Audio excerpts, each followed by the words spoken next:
चलिए आज एक ऐसी कहानी की बात करते हैं जिसे हम सबने बचपन में जरूर सुना होगा। सूरज और हवा की कहानी। ये बस एक कहानी नहीं है, इसमें एक बहुत गहरी सीख छुपी है कि आखिर असली ताकत होती क्या है। तो इस कहानी के जरिए हम एक बुनियादी सवाल पर गौर करेंगे। शक्ति यानी कि पावर असल में है क्या? क्या ये जोर जबरदस्ती दिखाने में है या फिर इसका कोई और ही मतलब है? कहानी की शुरुआत होती है एक दावे से, एक बहुत बड़े दावे से। हवा ने सूरज को देखकर बड़े घमंड से कहा, मैं तुमसे ज्यादा शक्तिशाली हूं। और बस यहीं से दोनों के बीच एक बहस छिड़ गई। लेकिन सूरज ने बहुत शांति से इस बात को नकार दिया। उसने बस इतना कहा, नहीं, ऐसा नहीं है। हवा का ये घमंड और सूरज का ये शांत सा इनकार, बस यहीं से एक सीधी चुनौती की शुरुआत हो गई। तो जब बातों से बात नहीं बनी तो फैसला हुआ कि एक मुकाबला हो जाए, ये साबित करने के लिए कि आखिर दोनों में से कौन बेहतर है। और तभी उनकी नजर पड़ी सड़क पर चलते एक मुसाफिर पर, जो आराम से अपनी शॉल लपेटे हुए जा रहा था। उसे तो पता भी नहीं था कि वो इन दोनों की ताकत की परीक्षा का हिस्सा बनने वाला है। इसी के साथ मुकाबले की शर्तें तय हो गईं। दोनों के बीच एक बहुत ही आसान सी चुनौती पर सहमति बनी। एक तरफ थी हवा, जो अपनी पूरी ताकत, अपने बल का इस्तेमाल करने को तैयार थी, और दूसरी तरफ था सूरज, जिसे अपनी हल्की कोमल गर्माहट पर भरोसा था। दो एकदम अलग अलग तरीके हैं। और चुनौती बड़ी सीधी थी। दोनों में से जो कोई भी उस मुसाफिर को अपनी शॉल उतारने पर मजबूर कर देगा, उसे ही ज्यादा शक्तिशाली माना जाएगा।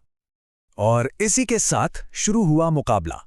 पहली बारी थी हवा की, और उसने, कह सकते हैं, अपनी पूरी जान लगा दी। हवा ने पूरी ताकत से बहना शुरू किया। सोचिए, एक तूफान जैसी हवा जो सब कुछ उड़ा ले जाए। उसका बस एक ही मकसद था, उस मुसाफिर का शॉल जबरदस्ती छीन लेना। लेकिन हुआ इसका ठीक उल्टा। हवा जितनी तेज होती जाती, मुसाफिर की प्रतिक्रिया भी उतनी ही मजबूत होती जा रही थी। वो मुसाफिर अपने शॉल को उतनी ही और मजबूती से पकड़ लेता।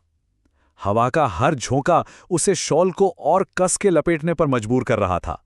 यानी हवा की ताकत उसी के खिलाफ काम कर रही थी। आखिर में हवा थक कर हार गई। उसकी बारी खत्म हुई, पर नतीजा 0। मुसाफिर ने शॉल नहीं उतारा। जोर जबरदस्ती बिल्कुल बेकार साबित हुई। अब बारी थी सूरज की। हवा के उस तूफानी प्रयास के बाद सूरज ने एकदम अलग रास्ता चुना, एक शांत, एक नरम रास्ता। तो सूरज ने क्या किया? सबसे पहले वो बस मुस्कुराया। उसकी हल्की किरणें बिखरीं और एक सुकून वाली गर्माहट फैल गई। मुसाफिर को आराम मिला और उसने शॉल की पकड़ ढीली कर दी। फिर सूरज थोड़ा और तेजी से चमका, गर्मी थोड़ी और बढ़ी, और बस मुसाफिर को इतनी गर्मी लगी कि उसने खुद ब खुद अपना शॉल उतार दिया। और यहां सबसे जरूरी बात यही है, मुसाफिर ने शॉल इसलिए नहीं उतारा कि उस पर कोई जोर डाला गया था। उसने शॉल इसलिए उतारा क्योंकि अब उसे उसकी जरूरत ही नहीं थी। ये बदलाव बाहर से थोपा नहीं गया था, ये अंदर से आया था। तो इस मुकाबले का नतीजा क्या रहा और इससे हमें सीखने को क्या मिलता है? चलिए कहानी के इस सबसे अहम हिस्से पर चलते हैं। नतीजा बिल्कुल साफ था। सूरज को हवा से कहीं ज्यादा ताकतवर माना गया। नरमी की जीत हुई थी, जोर जबरदस्ती पर। और शायद यही इस कहानी का सबसे बड़ा सबक है, एक याद दिलाने वाली बात, कि जहां ताकत काम नहीं आती, वहां अक्सर एक हल्की सी मुस्कान या नरमी अपना काम कर जाती है।